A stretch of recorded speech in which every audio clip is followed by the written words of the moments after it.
সারা তোমার গায়ে কেউ কোনো হাতটি দিতে পারবে না।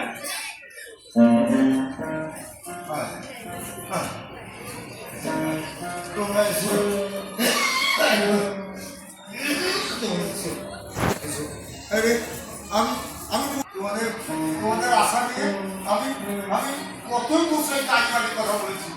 তোমরা আসবে বাবা, তোমরা আসবে, তোমরাই তো আমার মন্দিরে দেবতা।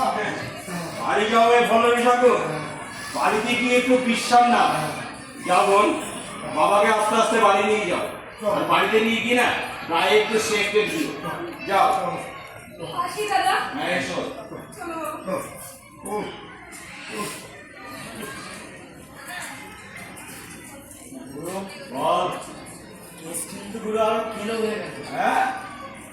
যদি সব ফাঁস করে দেয় তাহলে লাফড়া এদিকে আমি রাধা মাধবের ইচ্ছা, রাধা মাধব কখনই তার মন্দিরে কোনো নারীর সম্মান বৃদ্ধি করতে দেবেন না। মহাভারতে দ্রৌপদীকে প্রকাশ্য রাজসভায় বস্ত্রহরণের থেকে আমার মীরাকে বহুবার নিশ্চিত মৃত্যুর হাত থেকে বাঁচিয়েছে।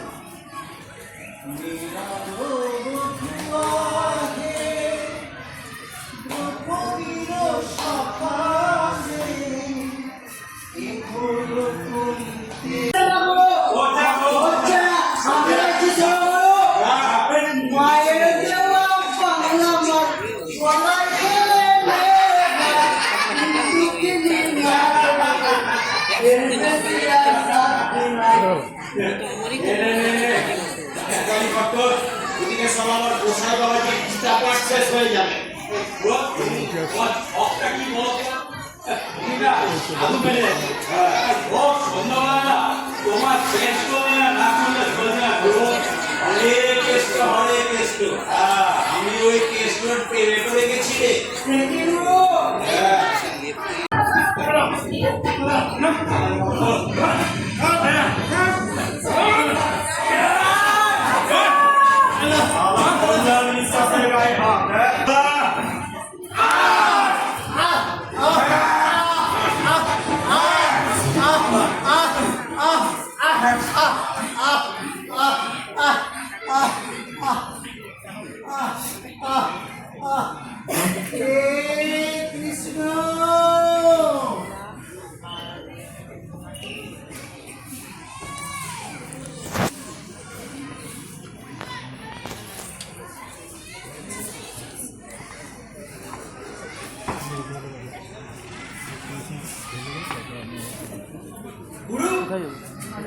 শেষ পর্যন্ত মেরে দিলে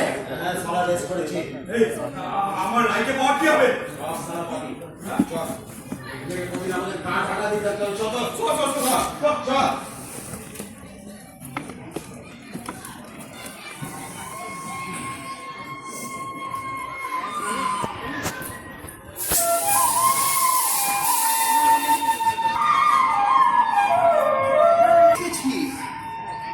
প্রতিদিন আমার কাছে আবেদন করতিস আমার চরণে আই নেওয়ার জন্য। আজ তোর কাজ শেষ হয়েছে। কি কাজ? কেন? দুর্বৃত্তের দমন তো এসেছি। বংশী, কালের নিয়মে প্রতিনিয়ত মানুষ হারিয়ে ফেলছে তার প্রতিবাদ প্রতিরোধের ভাষা। আর পাপের বোঝা বাড়ছে, তাই খর্ব হচ্ছে আমার ক্ষমতা। ওরে, তোদের শুভবুদ্ধির মধ্যেই তো আমার অধিষ্ঠান, আমার অস্তিত্ব।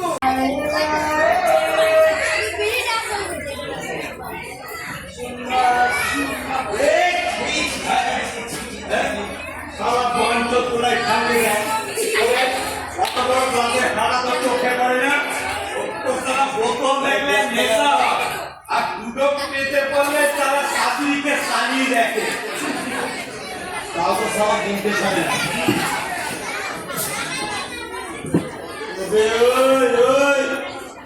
তুই মদ খাচ্ছিস পাচ্ছিস না মিউনিসিপালিটি করে জল খাচ্ছিস রে বুঝে দেবো এ সারা সুরের বাচ্চাকে আমি রোজ বলি যে মাল খেলে ধীরে সুস্থে খা তবে নেশাটা ভালো জমবে সারা ঢালতে না ঢালতে সারা জোর জোর করে মেরে দেয় ইংলিশ নয় আমি তো সারা বাংলা তাও সারা অবজর্ভ করে না সারা চুটি করে খেলে শোনা ছবি আসছে না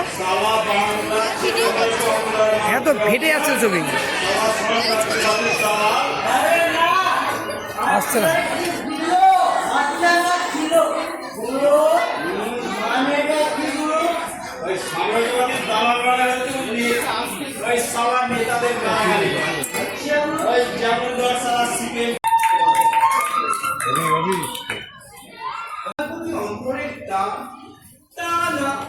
সারা রাত ওই মদ কারি গাঁজা খেয়ে গলাবাজি করা তোমার যখন ভালো লাগে না তখন তুমি এসব বন্ধ করে দিলেই পারো।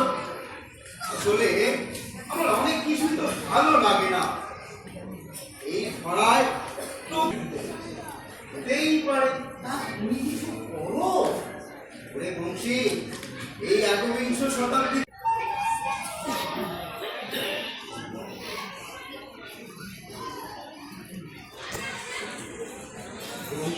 পর তুমি আবার দেখা দিলে আসলে তোর মিষ্টি মধুর গান শুনে আর থাকতে পারবো না কাল দাসপাড়ায় অষ্টপ্রহর নামগান হয়েছে সারা রাত দুচোখের পাতা এক করতে পারি কান মাথা সব ভরে গেছে সে কি বলবো তোমারই তো নাম গান যে ব্যক্তি অন্য দেবতার প্রতি ভক্তিমান হইয়া পূজা করে সেও আমার পুজো করে আর সব রূপেই যখন আমার বহিঃপ্রকাশ তখন সব পুজোই আমার পুজো আর বলছি এই গ্রামের শেষটুকু শোনাবে কিনা বল শোনাবো তবে তার আগে তুমি বলো আমি আমার মেয়ে রাধাকে ফিরে পাবো কতবার বলেছি তুই তোর মেয়ে রাধাকে খুঁজতে যাস না বিপদে পড়বি কিন্তু তুমি তো বলেছিলে যদি আমি মেয়েকে ফিরে না পাই অর্থাৎ আমি জগতের পিতা যাহা কিছু সব আমি ব্রহ্মরাজনকা আমি রিক্সাম জমিতে স্বরূপ ভগবানই হচ্ছে জগতের পিতা অর্থাৎ অস্তিকা এবং মাতা অর্থাৎ উপাদান কারণ অপরা প্রকৃতি তিনি পিতামহ অর্থাৎ অব্যক্ত প্রকৃতির কারণ তুমি কি কোনো কারণে অশান্তি করো হ্যাঁ হ্যাঁ শোনো অধিকারের পরে বদমাস ছিল ধরো আমার ভালো লাগছে না ওরা যখন আসছে বিশ্বের কোনো আমরা নেই ময়লা হয় না আমার ঘরে কোনটা আছে তাই আমার চিন্তা একটু বেশি তোমার একা মেয়ে আমার মেয়ে নয় আরে আপনি তাই বলছেন আমার মেয়ে রাধা আমার পালাগানের মাঝ বয়সী বাসি হওয়ার সাথে আমি জানতো এই সমাজ ভালো না না তুমি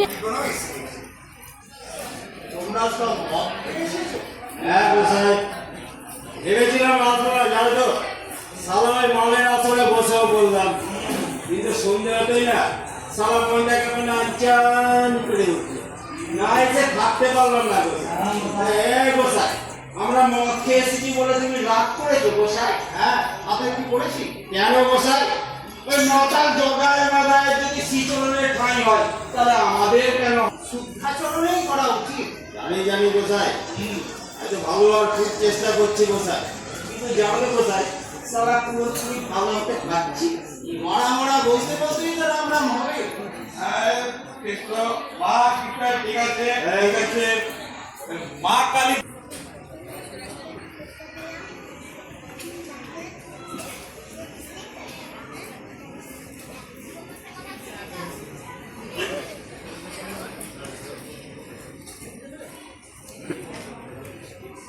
আচ্ছা গোসাই বলো যে শ্রীকৃষ্ণ নামে মানুষদের মুক্তি যার নামে মুক্তি করতে তাকে চালাতে যাবো কেন বললাম তো ভগবান শ্রীকৃষ্ণকে তালা দিয়ে রাখা যায় না, তালা দিয়ে রাখা হয় মূর্তিকে। মূর্তির মধ্যে ভগবান নেই। না না না, মূর্তির মধ্যে ভগবান থাকে না। সাধনার ভক্তি দিয়ে মূর্তির মধ্যে ভগবানের প্রতিষ্ঠা করতে হয়। হরে কৃষ্ণ।